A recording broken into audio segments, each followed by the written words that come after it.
my channel is an autocratic dictatorship.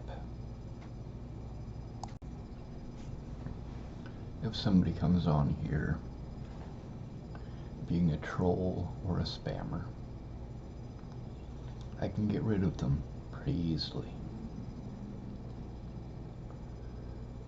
Now, I used to have a much different view. On my Facebook, for a lot of years, I allowed everyone on. Not as in everybody who wanted to be my friend got to be on my Facebook, but as in, if you had something to say, you could say it. It would not be erased. It would not be destroyed. You were allowed. However, the harassment and threats by Natalie Bollinger's friends changed that. I didn't want that shit on my Facebook, not even close. There's also the fact that this needs to be dealt with between the parties involved, not a bunch of strangers' goddamn opinions from watching a fucking web sleuth show.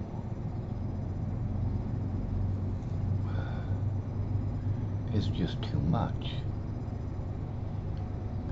Threats, harassment, intimidation, and assaults by the Bollingers and their friends cannot be tolerated, and it will not be tolerated here. Law enforcement did everything that they could to prevent me from bringing charges against the Bollingers in the state of Colorado and here in Nebraska. Well, I'm not a very nice guy anymore, am I? Well, you should meet me in real life. I am really a different person than who you see on this channel.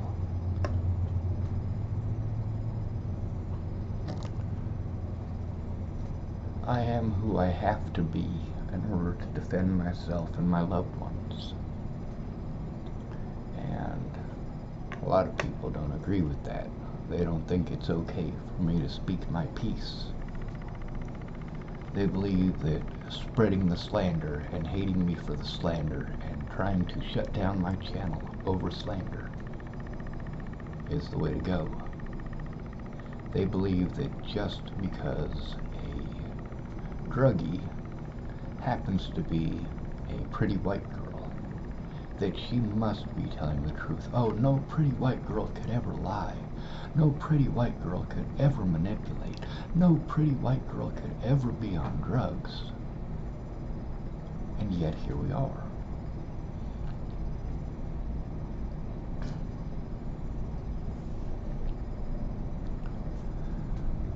So there are some people that continually make more accounts. Let me see which phone. I suppose I should pause this for a second. Alright, so on my phone, I've got pornography. What's this? This is a ship. It's called the Dry Dock, episode 101. And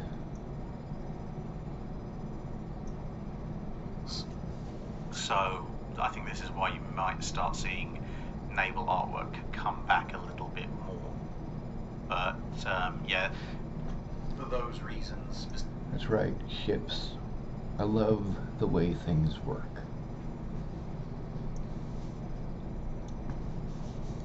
However, that's not what I've come to show you.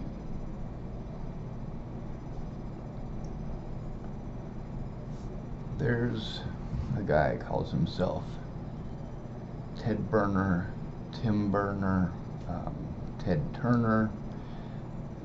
This guy's made multiple accounts to get on and harass me. Now, unlike these people, I don't hide who I am. I'll tell you who I am. Even in the Michelle Brannick profile the one that I made when I was going to kill myself over all of the abuse by Natalie Bollinger and her friends, primarily her friends, but it was over lies that she had told. Now, they broke a lot of laws to allow Natalie Bollinger to even have that protection order that she got.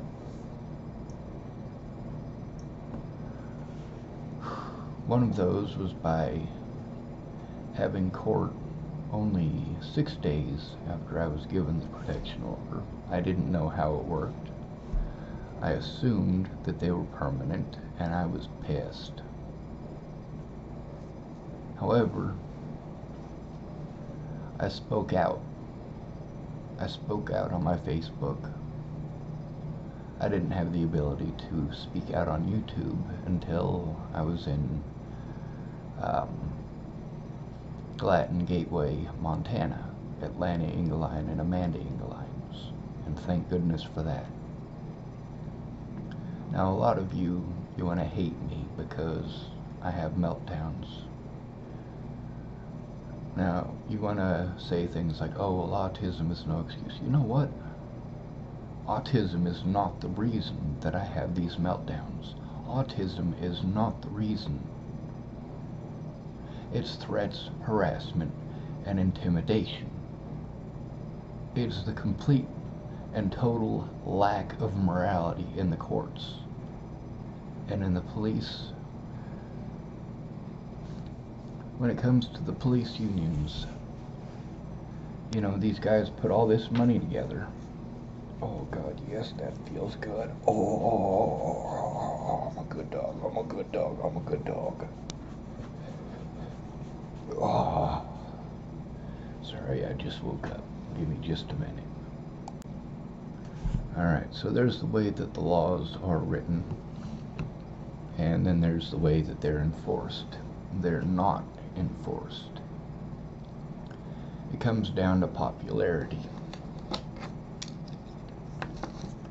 People have a much different idea of the situation than the reality of it. The reason for that is because only one side was allowed to be shown. Mine wasn't. The media wouldn't hear my side.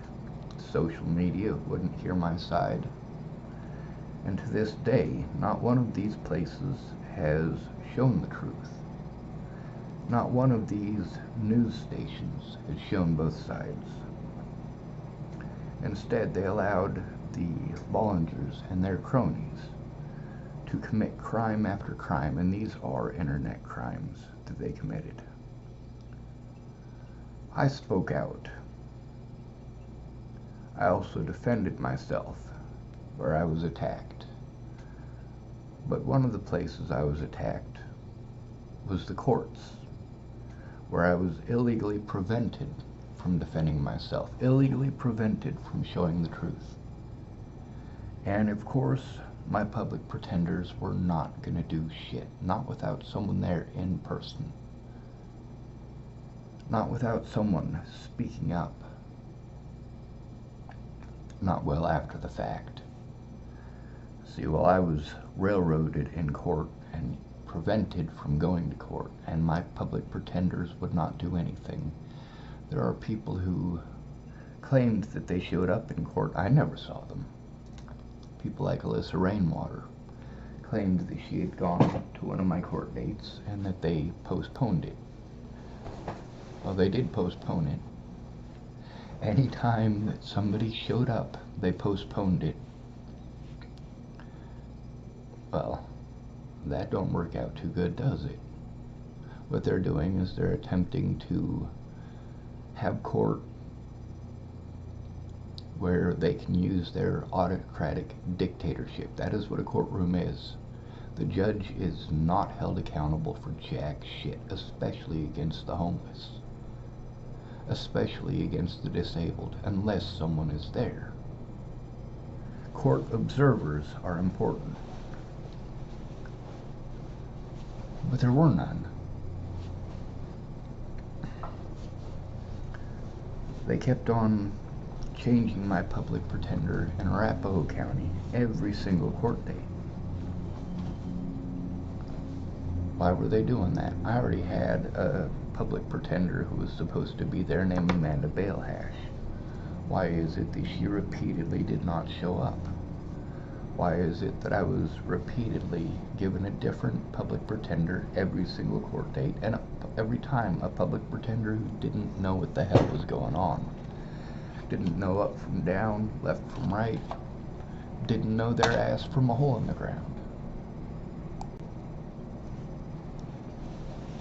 Now, repeatedly when I attempted to turn in the Bollingers and their cronies for the crimes that they were committing, officers would tell me that it's not illegal. It is not against the law.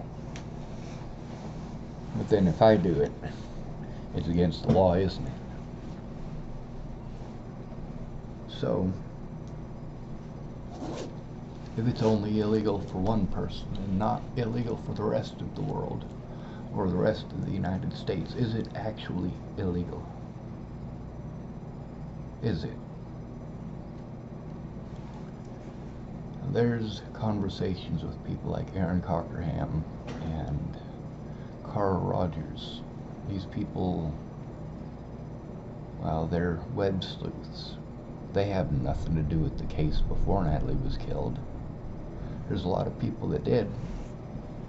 Brenda Dickinson was involved in the situation well before Natalie was killed. Matter of fact, she was involved in the situation with helping me to get to Virginia. Same thing with Laura Nelson and David Nelson and Dennis Dickinson.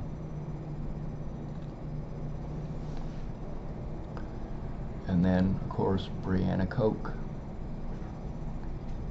or Koch. I only know how it was spelled, K-O-C-H. It might be Cook, I'm not sure. But she's one of Andrew Whitcher's old girlfriends.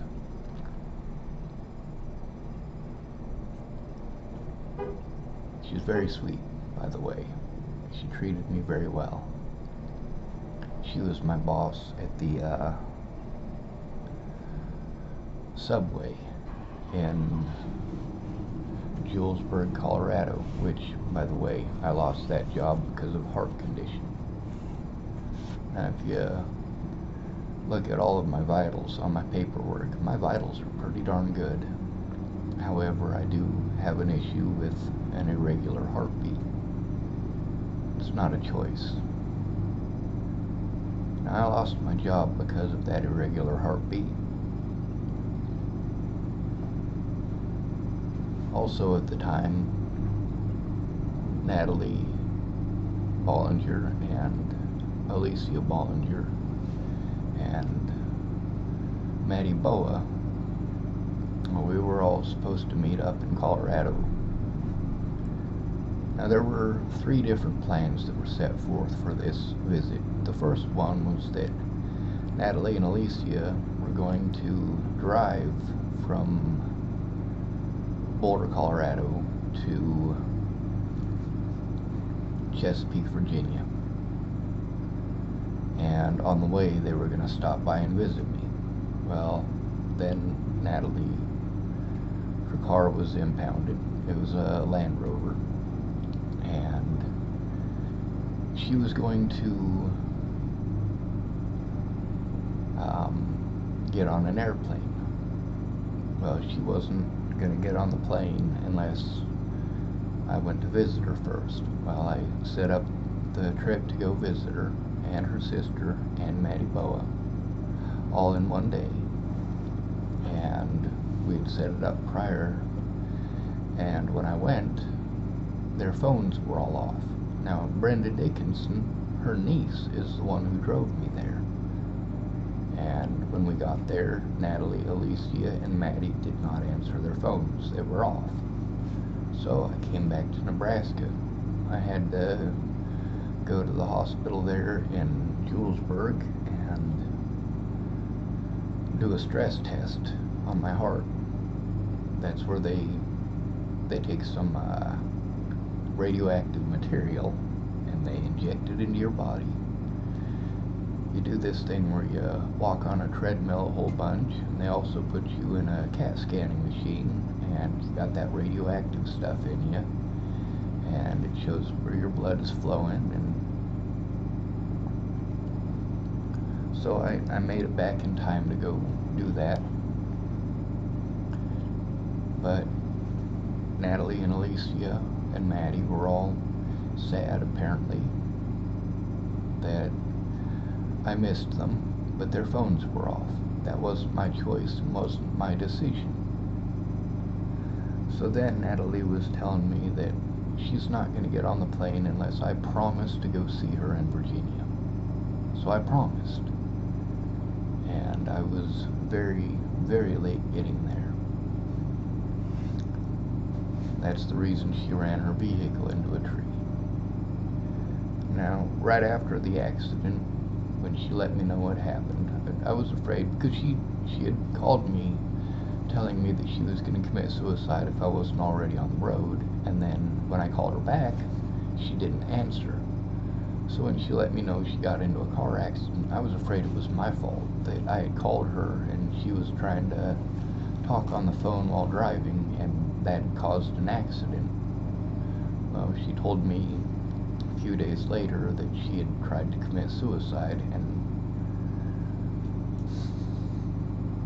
yeah, that really fucked with my head, like really hardcore. Now at the time, you know, there was a lot of people that I had planned on going to see anyway on the trip.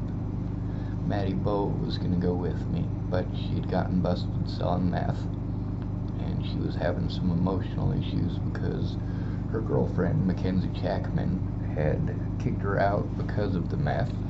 Mackenzie Chapman had a daughter, and she didn't want her daughter getting taken away for dating a meth head. Now, this is important because later on, you know, many women, when they decide that they're going to destroy a man's life because they didn't get what they want, they'll work together as a team to do that. I didn't need World War III breaking out. This needed to be taken care of in the courts.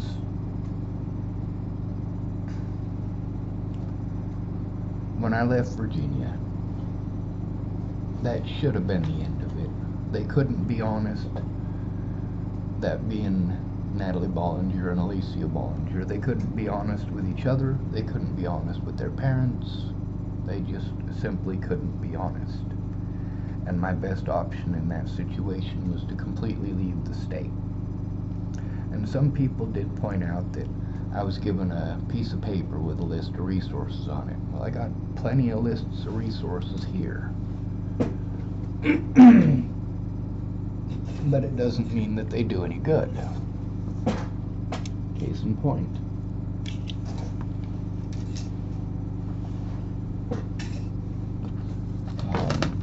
I did have a flyer up here on the desk that I could show you as well, but there's all sorts of stuff like this. There's all sorts of lists that I have of places that are supposed to help.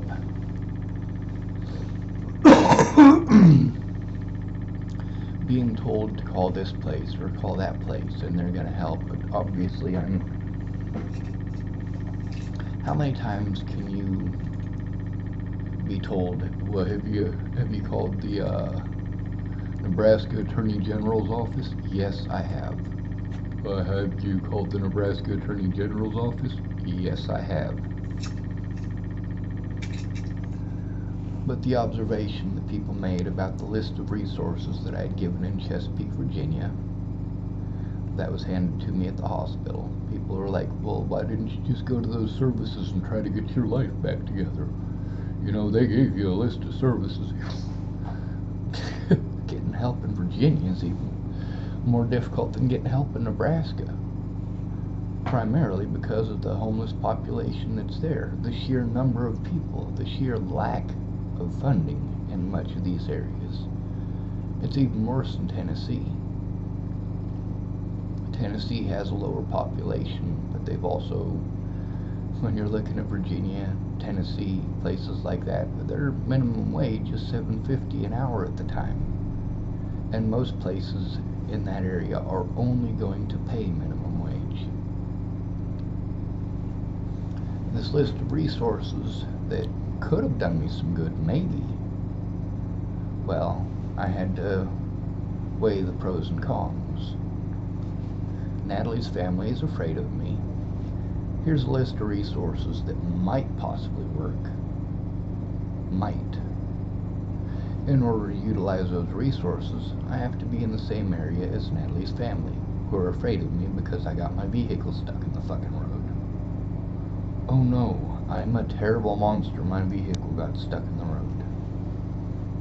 Over a broken phone that I was given for my birthday. That's right. This was all over a broken birthday present. A birthday present that was broken before I ever got it. It was a gift horse that should have been looked in the mouth. By preventing me from facing my accusers, and by pretending that the things that happened in Virginia had actually happened in Colorado, by not writing down those specifics or the importance of them, Natalie Bollinger was able to get a protection order against me, and it was all bullshit. None of it happened in the counties that either A, I was served the protection order in, or B, the county that she filed it in. None of it.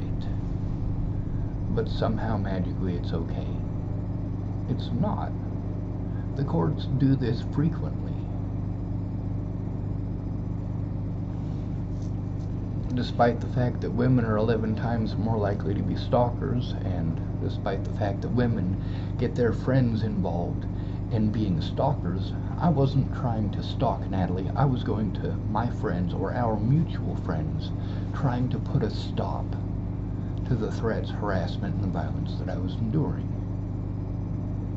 When I was in Virginia, between that list of resources and driving 1,700 miles away so that Natalie's family wouldn't be all paranoid, I drove 1,700 miles away. I did the right thing. I was trying to get help stopping the abuse that I was going through. But then again, what are my friends going to do? They're going to blow me off, brush me off, and tell me those pretty words. Meanwhile, I'm getting frustrated. The more they're telling me, oh, you just need to love yourself, the less I trust those people. Just because you have a list of resources doesn't mean they're going to help you. Whether it be in Colorado, Virginia, Nebraska. I mean, hell, I got a flyer here that's probably got close to 200 phone numbers on it. And over half of those I can't call because I'm not a female, or a child, or a parent. Really, I'm down to about a quarter or less of the resources on that by that point. Once you start including the not a parent thing, not a woman thing, not a child thing, and then there's the not a veteran thing. Meanwhile, I'm more of a veteran than most of the veterans that we have. The reason I say that is because I am the one fighting for our rights. Our rights. On my channel, it is an autocratic dictatorship. It truly is. I will get rid of anybody that I don't like on my channel. I don't mean get rid of them in real life. I don't mean killing them so that they can, no longer speak. That's a horrible thing to do. I'm not willing to kill people. I am willing to take the spammers and click the hide user from this channel button. Pretty easy. If you are not a Bollinger or part of Natalie's family willing to come to the table and have some acceptable terms, you don't belong here. If you're willing to help out, telling me pretty words is not help. Saying, oh, Sean, I support you. No, the fuck you don't. You type a couple of pretty words in one of these Natalie Bollinger groups and think you're supporting me. No, that's not support. You tell me to hold my head high, keep my chin up, keep my head up. That is not support. Those are just pretty words. If you're not helping me to get a day in court, you're not helping me. If you're not helping me to collect evidence and to turn it in, you are not helping me. If you are encouraging me to continue speaking out, well, you're encouraging me. If me speaking out ends up being against the law, then you are encouraging me to break the law. And that's not what I'm doing. I'm going out of my way not to break the law. Now, some of you want to be angry because I scream and yell and shout and hoot and holler. That depends on the environment that I'm in. If I am in a reasonably safe environment, you're not going to hear that out of me. You are going to hear frustration in my voice still.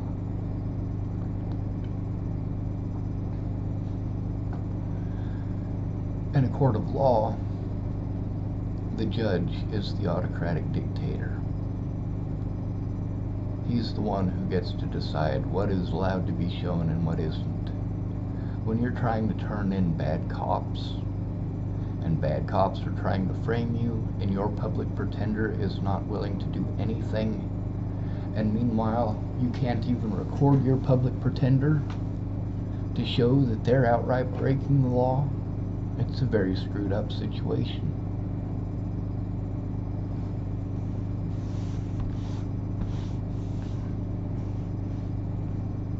Every judge in America uses the homeless as their bread and butter. Homeless people don't matter. Homeless people are not human beings. Homeless people must all be druggies. Homeless people must be lazy. We got some rich asshole, and compared to the homeless, most of you are rich. We got some rich asshole who was lucky enough to get to go to college. Now, a lot of you want to talk about how expensive it is and how these people will have to pay that off for the rest of their lives. No, they won't. We will. Many of these people will die in debt, but they get credit, so they can continue to buy things through their entire lives despite their debt. And who is it that picks up the tab? That's right, it's the American taxpayers, the actual American working force. Most of the homeless that I know have jobs. That's something that goes against your way of thinking, doesn't it? You have any idea how difficult it is to try to rent a place and get all of your needs met on $800 or less per month? Meanwhile, there are those of you who are making $40,000 to $60,000 who are complaining that you're not getting paid enough. And we got these judges who all started off as lawyers, and every one of us is aware that all lawyers are liars. You cannot be a lawyer if you're not a liar. And yet, what's the first thing that they want to ask you when you get up on the stand? Do you swear to tell the truth, the whole truth, and nothing but the truth? There is no officer who can take an oath like that and actually say yes. Not one officer in this country can do that. Not one lawyer in this country can do that. They depend on the stupidity of the American public, the selective ignorance of the American public. They know that they're breaking the law. These officers know that they're breaking the law when they do so. These judges know that they're breaking the law when they do so. These lawyers, these attorneys, these public pretenders, they all know that they're breaking the law. Every single one of them. Sad, isn't it? And that there is why my channel is an autocratic dictatorship. I'm not allowed to speak in court. I'm not allowed to show evidence in court. I'm not allowed to show up to court. When these guys break the law, there's nothing I can do but speak out about it. But if you were not directly involved in this situation, your fucking opinion is jack shit to me. And you can shove off, sailor.